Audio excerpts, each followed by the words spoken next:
We put together a dawah program one time to target the Spanish community. 3 weeks we're feeding them and giving them free drinks.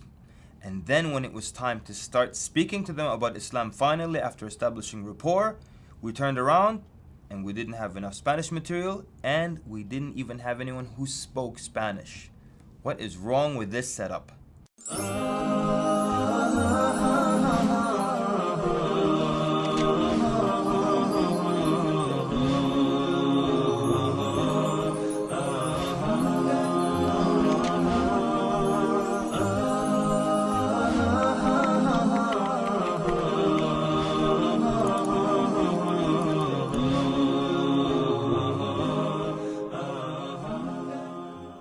السلام عليكم ورحمة الله وبركاته. بسم الله الرحمن الرحيم. الحمد لله رب العالمين والصلاة والسلام على رسوله الأمين وعلى آله وصحبه أجمعين. أما بعد. Today we're talking about the goals of your da'wah. And it's going to be the goals versus the means. And what is the advantage of knowing our goals clearly, and the whole team and the whole organization clearly knowing the goals? We're going to look at that bi'idhnillah azza wa jal. One of the first things we want to discuss is the concept of the ends justifying the means. This is a statement that was made very popular by Niccolo Machiavelli, and he said the ends justify the means. But in da'wah, one of the rules from the fiqh of da'wah that we have, and that's that the ends do not justify the means. Al-ghaya la tubarriru al-wasila. So we don't say that, well, it's for the sake of Allah subhanahu wa ta'ala, so however we get there, it's a good goal, so the means is not really an issue. No, we have guidelines by the Prophet sallallahu alaihi wasallam. The clear and popular hadith, the Prophet sallallahu alaihi wasallam said, "Inna Allah tayyibun la yaqbalu illa tayyib." Allah is good and He does not accept anything except that which is good. So that means I can't sell drugs and then give the good money, all this money, give it to the masjid. I can't sell alcohol to build the house of Allah Azza wa Jal. You can't do these kinds of things. I can't do the haram for the sake of da'wah. I can't lie for the sake of da'wah. Right now you go on YouTube and you will find so many Muslims putting up lies and fake, punishment to touch this person. They were turned into a dog and they have a picture of some weird beast and they'll tell you, you see, this is all lying for the sake of da'wah, and it's not acceptable. And our religion is so powerful and so strong and so perfect that it doesn't need us to lie and try to make it, you busted up a watermelon, the seed spelled Allah. You open the tomato, the seed said Allah. The cow, it looks like, you know what, even if the cow says Allah on it, I'm still going to eat it. Who cares? Because look, if you're going to match the Christians on that, you're going to lose. You can't win. Because there was a piece of toast that looked like Jesus and it sold on eBay for $100,000.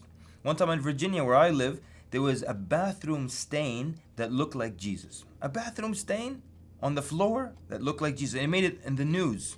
So you can't compete when it comes to this type of nonsense. So don't even try it with the bananas and the apples and stuff. There's no need for that whatsoever. So here's the thing then. What are the goals of your da'wah? What are the objectives of your da'wah? Your ultimate goal goes back to the definition of da'wah that we put in the first episode. That what you're trying to do is get people closer to Allah subhanahu wa ta'ala. Get people to become better worshippers of Allah Azza wa Jal. To know their religion better. To be better with each other in their dealings. That is the goal of your da'wah. We said it's not about you, your ego, your sheikh, your organization, your madhab. The ultimate goal of your da'wah is people know their Lord and they worship Him and they enter paradise. That's it. End of story. Now, wait a minute. Then we get, the goals of our da'wah to establish a radio station, a da'wah radio station. That's not the goal. The goals of our da'wah to put together a TV station. No, it's not. That's not the goal. These are the means. So why did you put the radio station together? So through the radio station, the means, through the radio station to reach people so they can worship Allah Azza wa Jal. Through the television station, which would be the means in this case, I want to reach people so they can become better in their relationship with Allah Azza wa Jal. Teach them about their religion. So these are the means of da'wah, not the goal. Even bigger than that, our goal is to establish an Islamic state. And believe it or not, and this might come shocking to some people, the scholars say the goal of da'wah is not to establish an Islamic state. What's the evidence? They said if the goal of da'wah were to establish an Islamic state, then all of the prophets of Allah would have strived and like made effort to start an Islamic state. But not all the prophets tried to do that, because it's just one of the means. Let's look at this. If you have an Islamic state, would you not argue that it makes it easier for you to abolish alcohol and take care of drugs and make sure and encourage people to worship? So that means in that case the Islamic state would be one of the means of getting to the goals. But your goal is people come closer to Allah subhanahu wa ta'ala. Alright, so much benefit comes out of knowing the goals of your da'wah. Not just knowing them. You have to know your goals, you have to write them out, you have to share them every now and then, also repeat and start meetings by stating your goals over and over again. It's on your website, and you make sure everyone who works in your organization is aware of those. Why? Because when the people who work with you and your da'wah team doesn't know your clear goals, your mission statement if you want to call it, that confuses your team and it scatters their thoughts. And we'll take some actual examples. We used to have an Islamic radio station. It was the first full-time Islamic radio station in North America. And at any given point, there were from 3,000 to 5,000 Muslims listening to any show during the day. And it was a great blessing.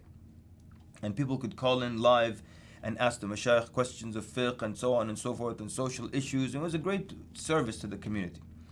And it was a big project that cost tens of thousands of dollars per month. This whole project was killed because of one person who did not understand the goal, okay, or really the goal of the station. Now, in the lesser goal here, of course, and that is that we wanted to bring Islamic studies, Islamic material out, and people could ask their questions and hear the adhan and hear Quran, and that's it.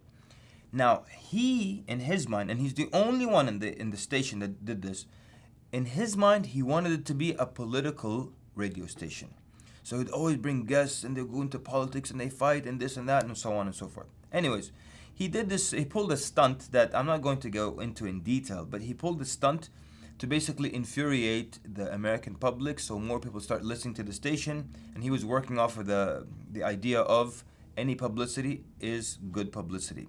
So he pulled it off, and people started listening, and they wrote about it in the Washington Post, which is a big deal. But right after that, and it wasn't a positive article, it was negative against the station. And he purposely made people angry so they start listening. And right after that, it was 9/11. Long story short, the whole station, this whole big project that involved many scholars and many du'at and many speakers and tens of thousands of dollars, was completely killed and shut down because of one person who did not understand the objectives of the organization. That's why it's so important. Other problems that are caused by this, by not clearly making your goals known to everyone that works in your organization, in the least case perhaps, is that it will confuse people. I once went to this Islamic school, a weekend Islamic school, and for consultation and all that. And the teachers were saying, we don't know what we do in this school. Like, we all thought this was an Islamic school.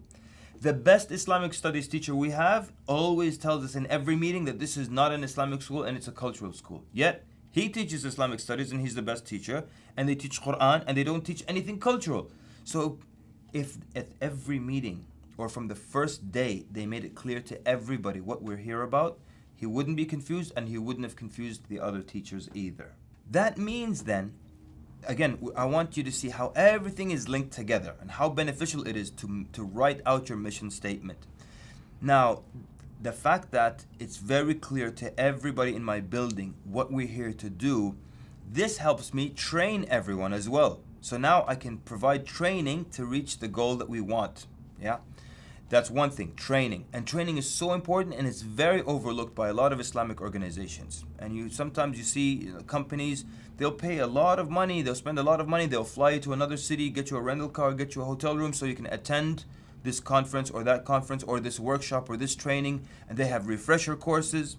They tell you that if someone, let's say for example you have a dawah organization or any kind of Islamic organization, and you walk in and you ask one employee, what do you guys do here? Then you ask another employee, what do you guys do here? If they give you a different answer, there's poor training being done there. When there's good training, everybody says exactly the same thing. We're all on the same page. We all know exactly what we're about. Now, stemming from that, when we know our objectives clearly and we can train people to reach that objective and everyone's well trained, it also helps us to assess our resources. And I began with the story of how we spent weeks establishing rapport and a relationship with the Latino community or the Hispanic community, spent a lot of money and food and time and everything. And then when it came time to start the da'wah after establishing the rapport, we realized we don't have enough material in Spanish, and we only had one person who could speak Spanish, and he had little to no experience in da'wah, and he was not interested whatsoever, and he was scared to even talk to people. So all of that has to do with not having the objectives clear. When they're clear, you can plan for it, train for it, assess your resources. When it's not clear, you work on what I always refer to as barakah fumes. Okay, the barakah is finished, and now we're just running on the fumes. No studies, no research, anything like that. We should use all these things to our advantage and come out with the best product and the best effort. Inshallah Azza wa Jal, we ask Allah subhanahu wa ta'ala to bless all your efforts. Sallallahu wa barak ala Muhammad. Wassalamu alaikum wa rahmatullahi wa barakatuh.